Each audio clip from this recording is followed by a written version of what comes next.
Hello, Oscar. Hello.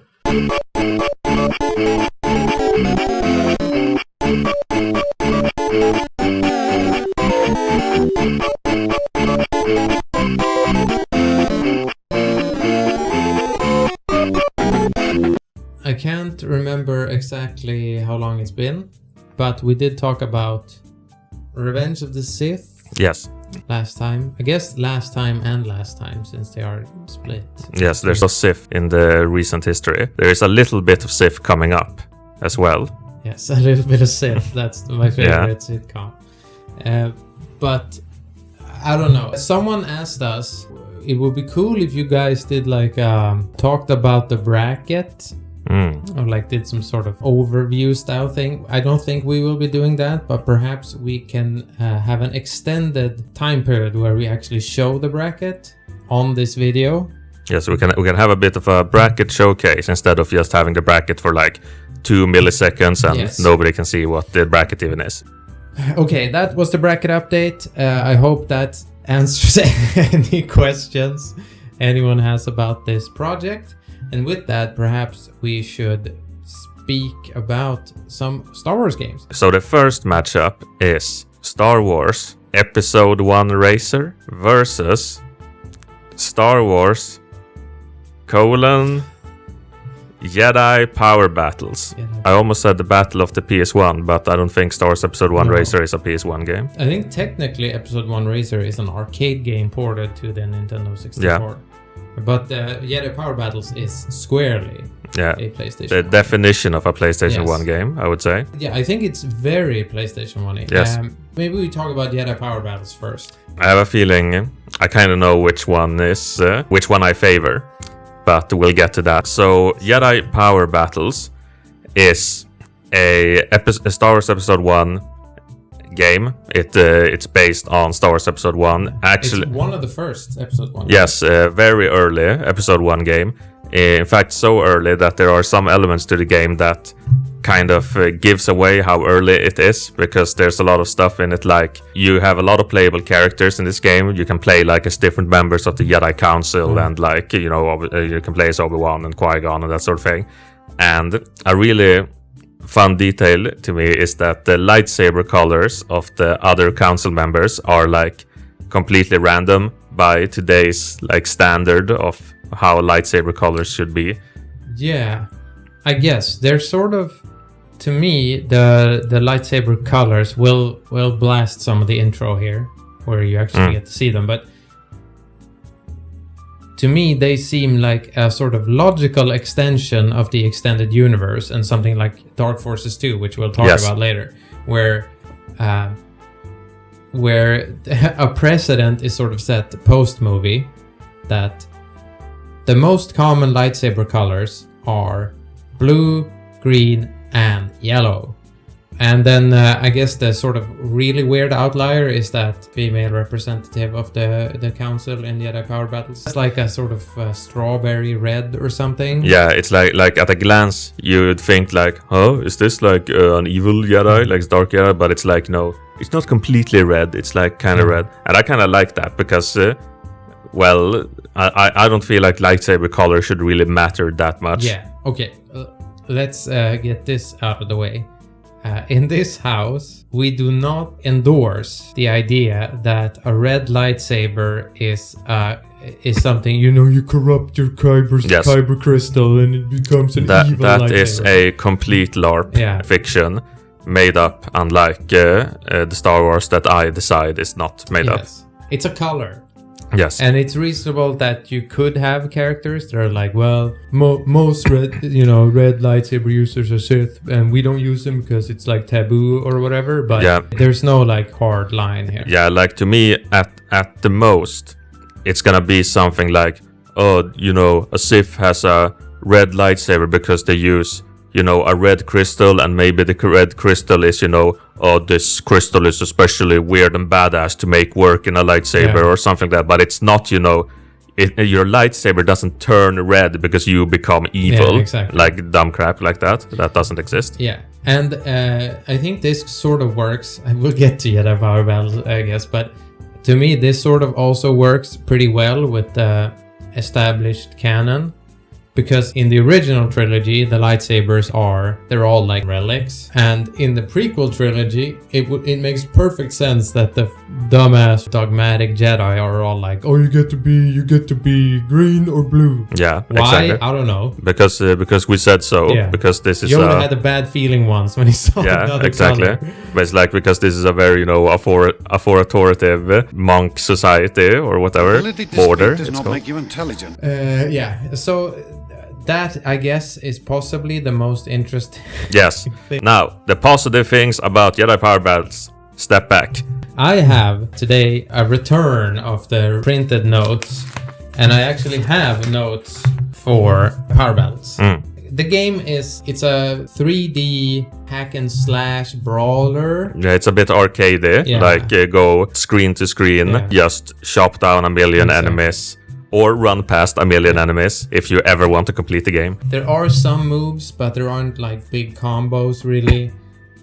There's some platforming, which doesn't work super well. But I will say, to the game's credit,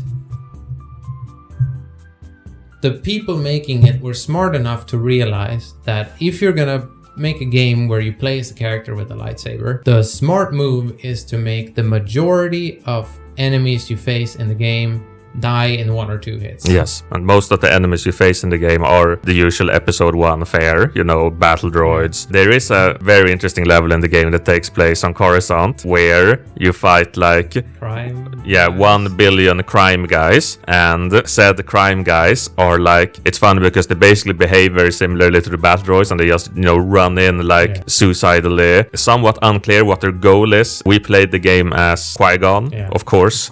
Of course we're playing Qui-Gon, who gets to live in this yes game. That's a very funny detail. In the credits of the game, when they're holding up the mega orb. Yeah, the Star Wars pondering orb or whatever they're holding up, you see Qui-Gon like at the celebration, which is an improvement in my opinion. Yes, absolutely. But unexpected, to be sure. A surprise, to be sure, but a welcome one. Famous Star Wars quote. But yeah, when it comes to the game itself, like I was the one who played the game. Yes. And the game is really, it's a grind. Basically, you just run through these levels because it's completely unfeasible to fight the amount of enemies they throw at you in this game. I have a bit of a record of just, saying about every game, all you do in this game is you're just fighting a million enemies all the time. Like that is not 99% of video games. In this game, you really just fight like a million enemies. Yeah, it is a game about fighting the guys. Yes, that is the exactly. game. If you start disliking it and just want to get to the end, there isn't really a way to deal with that in a way that doesn't suck. No. I will say though that from my memory, the big sort of negative energy, or I'll say the big positive energy drainers of the game were the fact that the bosses are all like a retail World of Warcraft face design. So Yeah. you'll have like a Yeah, I remember now they are. you're fighting,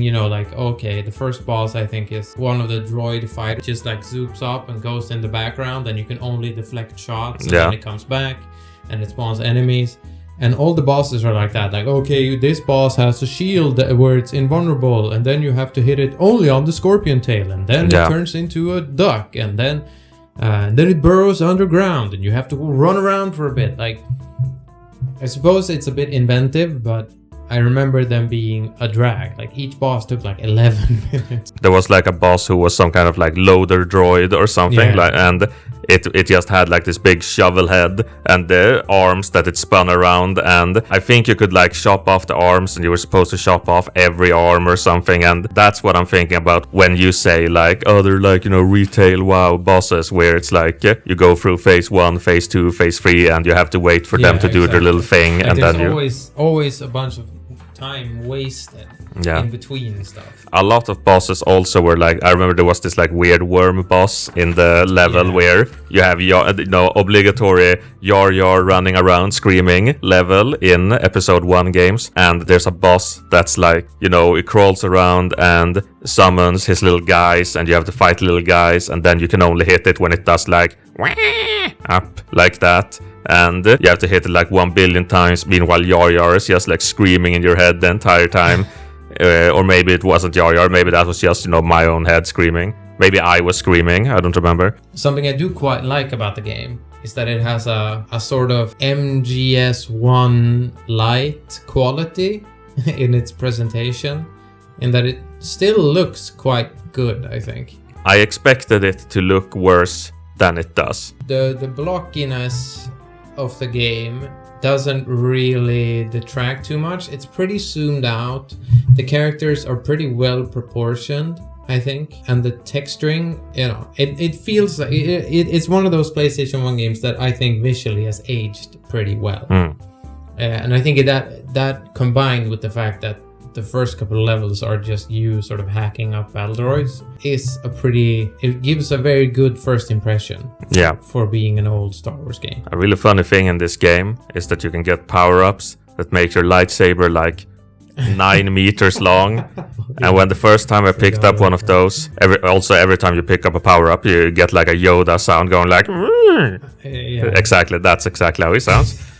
You're playing through this like arcade Star Wars game, and you're picking up a power-up. It's like, I wonder what the power-ups will do. And lightsaber's like, whoom, and then you just swing it like, Dynasty Warriors, anime energy blade or something. And I remember I just laughed so hard when I saw that the first time. It was like, okay, I see what kind of fight it's gonna be with this game. But it's good that power-up exists, because otherwise it would be real sure to clear all these rooms of enemies. It does also have the instant death pits problem, because the camera is placed in such a way that it can be at times pretty hard to gauge any sort of depth. Yeah. It's pretty hard to know where you're gonna land when you jump. And you do have a double jump, so you can sort of adjust, but not really. And the camera, either you're at this sort of like Diablo-esque perspective, or it's almost a side-scroller. And when it turns into a side-scroller, the gameplay is not well adjusted to that. It doesn't have side-scrolling considerations, I'll say. Yeah. Like, you'll have people off-screen doing stuff. There'll be people like in sort of the foreground when you're in this 2D view that are like, you can't see them, but they can definitely see you. Like now when we're talking about like the camera and stuff in this game, it really reminds me of how absolutely horrible the controls in this game are. I don't specifically remember what was horrible about them now, but I remember it has really, really weird and bad targeting. Like it's because there's a mechanic in the game where you can like side roll to dodge stuff, and attacks and stuff, but you have to target the enemy. And it's not like, C targeting or whatever. It's like it's like half RTS, half something else. I don't even remember it. Yeah, I only tried to use it like once at the beginning. Then I was like, I can't do this. And then I just, free roamed it the entire time because it was so cumbersome to deal with. I felt a lot during the game like, I can tell maybe this boss or this kind of enemy and stuff is designed to be, you're supposed to dodge this, but you just can't. It's just, don't even think about it. I can't even remember really how, like, there being that many instances, except for the bosses, in which you took a lot of damage. I feel like a lot of that just happened because the game plan so quickly devolved into trying to run past people. Yeah, so you just take damage and like attrition, like you catch one laser bolt here and there. Well, that's Jedi Power Battles introduced. The next game, I feel this one might be one of the games that is least in need of being introduced to anyone. Even though Star Wars Episode 1, even though it might not be the most famous game, it seems like to be a very famous game in terms of people might not have played a ton of it, but you can play not that much of it and know what it is. Yes. As compared to something like, I don't know, like a trillion people have played Star Wars The Old Republic online.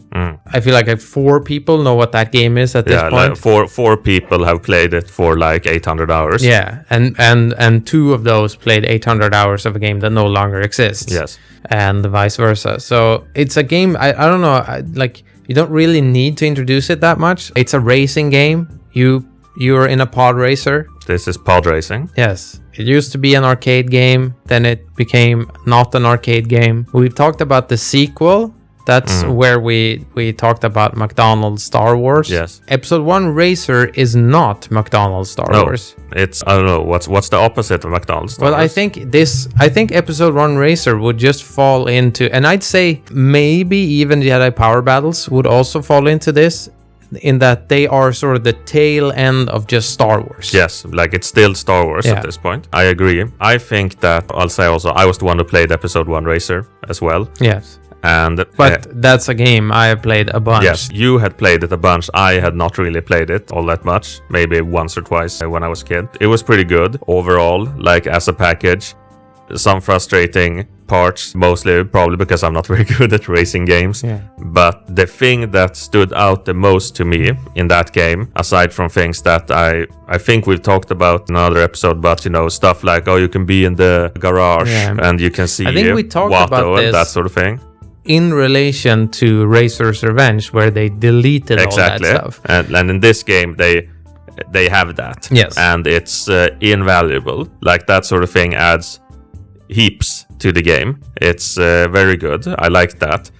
The other thing that really stood out for me was that the music was very well implemented in the game. A lot of times when we play these games, especially since we played all of these games so long ago, they become kind of a blur. But I distinctly remember in this game, like there's a level in the game which is like a racetrack on some prison planet or something. Yeah. And exactly, with the zero gravity. Yeah, exactly, with like the zero gravity gimmick and so on. And I remember that it had this part to it where the music, like it kicked in Duel of the Fates, I think, like, you know, randomly in this race. But then as I thought about it afterwards, it wasn't so random because it was really, you know, it was really intense. And you have the zero gravity and it feels like I'm really in a sci-fi race right now.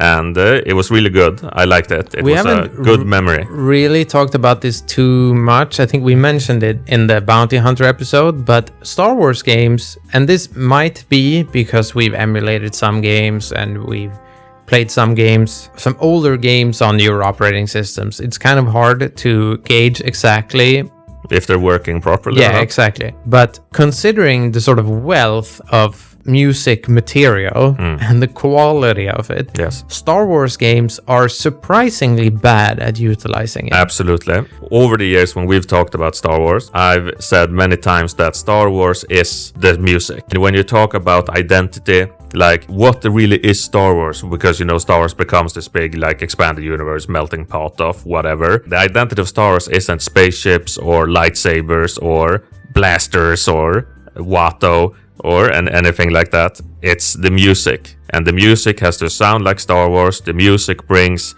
the sense of scale and adventure and all that sort of things. And if a game like biffs it on the music, like a Star Wars game doesn't apply the music correctly, it completely tanks the entire thing to me. And I feel like Episode 1 Racer did it really well. And also there are other games that do it well that we'll get to. I feel after having played now so many Star Wars games, it is surprising that it's seemingly the funny part is that it is surprising.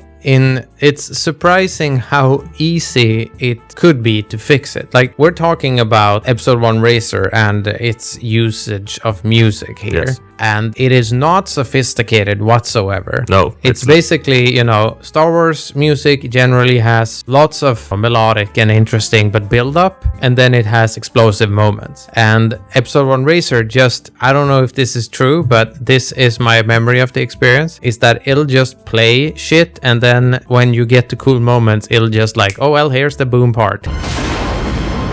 Yeah. Here you go. And space, you know, the fantasy of Star Wars is I want to be in the cockpit of something and I want to hear the asteroid field music part, you know, that's it. Like, give me that. Doesn't matter if it's like a forklift or something. It's just, exactly. I just want to be in the asteroid field. Put me in a forklift in an asteroid field. Yeah, watch out for this. Call John Williams.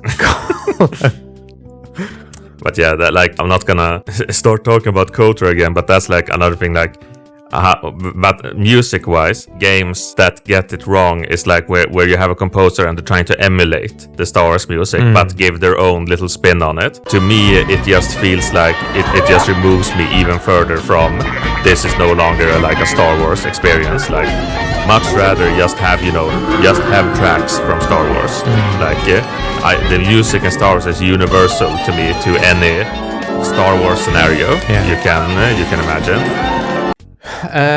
Well, I think that's the game's introduced. I don't know what really else to say about Episode 1 Racer. We could talk a bit about our experience with it, but I'll say that this is, to me, pretty much a no-brainer. To me, Episode 1 Racer just moves on. Yes. It clears power battles easily. Yes, like it's more fun, it's more Star Wars. I don't really like racing games, but I think as a racing game, it's fun to play. It's exciting. You have the adrenaline. Ooh, go fast, all that sort of stuff. The presentation, Yeah, it has the engine overlay. Yeah. It has the dudes walking around, the Watto part all that kind of stuff is It has Dude Bolt. yeah, Dude Bolt, our hero. Yes. Absolute favorite. Absolute lad. But yeah, all of that stuff is, top of the line, no complaints, especially, as one says, for its time. Very good. That's about it for that. Yeah, I think Jedi Power Battle needs to be cut. Yeah. And to be honest, I feel like we almost exhausted talking about Jedi Power Battles while introducing it. Yeah. Like, there isn't a lot to say about it. It's kind of like, to me, one of those kind of forgotten Star Wars games. Like, you only know about it if you were like a hardcore Star Wars fan and in like the right age demographic to be a PlayStation 1 It should be noted gamer. though, you can play that game co-op. That's true. That is pretty cool. Yeah, I feel like that's probably also, kind of a thing for when it comes to who played this game. Like, if you were someone at the time who, you liked Star Wars and you had people to play this game co-op with, I can imagine it was probably a lot of fun. Because it's just, run around and hack up I still probably have it. I have in my PlayStation 1 demo disc collection. I'm pretty sure I have Jedi Power Battles demo.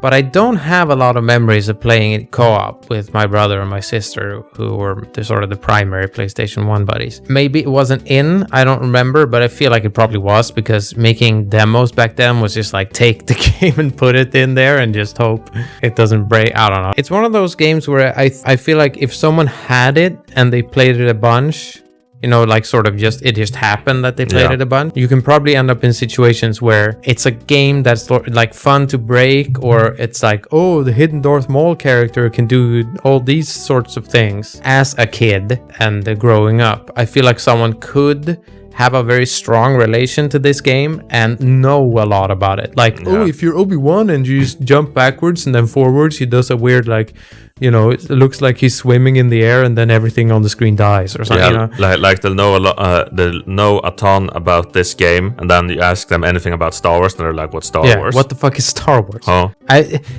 I'll say though, there are, unlike a lot of matchups in the bracket, where maybe even there isn't as clear of a winner, I do feel like the loser here could have for sure won a bunch of different matchups. Yes, it could have absolutely, demolished a lot of other games. Yeah, put it up against the Super Star Wars, fucking crushes them, bulldozers them. Dark Forces 1, probably Power Battles over that, because that game sucks. Yeah. KOTOR, I'll take Power Battles over KOTOR. I will easily play Power Battles a million times over playing KOTOR again in my life. Yes. But maybe I will have to play it co-op. Yeah, sure. For it to be absolutely, worth it. I'll do that. Maybe if you're like, I'll put it like this. For me to even consider playing most of these games again, something drastic would have to happen. I might play KOTOR if someone really nagged me and they were like, look, I've modded this version of KOTOR. It's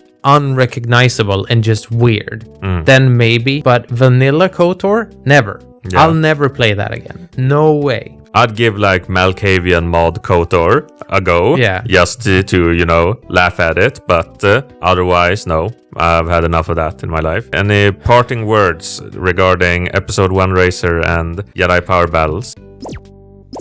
Hello, everybody. This is Lilo and Oscar from the future. Hello. We are splicing back in the reviews for Jedi Power Battle and Episode 1 Racer because we forgot to do that. Yes. So I'll start with reading the review for Star Wars: Episode 1 Racer. It doesn't feel as old as it is. It is cool that it is truly pod racing and not just reskinned F-Zero or fucking kart. Super sick with lots of flavor cutscenes and seeing characters walking around and Watto saying shit and stuff. It's good. Dude Bolt is my champion. Episode 1 has awesome music. The prison track that suddenly became a zero gravity section with a Duel of the Fates is the best Star Wars experience so far in the Star Wars campaign. It is okay to go to prison in Star Wars if you're going to race pod racers in it. There it is. Here's the review for Jedi Power Battles. Controls are beyond trash. Enemies have no patterns, and sometimes they shoot a billion times, and sometimes not at all. The bosses vary from being T-posing non-threats to harder than Mythic Plus Ninja Gaiden 2. Armadillo was the hardest. The game soft-locked in a valley. Unbelievable amount of enemies. Impossible to imagine a world where you kill every enemy and not just run past everything. Qui-Gon being hounded by 1 billion mercenaries on Coruscant, like some kind of zombie movie, was good. Teleporting mercenary captain is at least top 2 Star Wars characters of all time. I've forgotten that guy. I don't know who that is. I've been waiting for you, in all caps. Good that Qui-Gon survived and stood in the ceremony at the end. Why is Anakin taking damage from my lightsaber? Handmaiden mission was extremely Matrix 4. The Jawas, in quotes, who tried to assassinate Qui-Gon and Anakin, who screamed, and then Anakin screamed back, question mark. Who screamed, question mark. Good faces. But that's a review. There it is. I don't know who that captain is, but Goodbye. yeah. Jedi Power Battles. I was about to say sad to see you go, but that would also not be true. I don't really give a shit. No. Don't have a lot of emotional investment in Power Battles. Episode 1 Racer. We'll see you next time. Or well, not next time. We'll see you in the future. We'll see you on the next lap.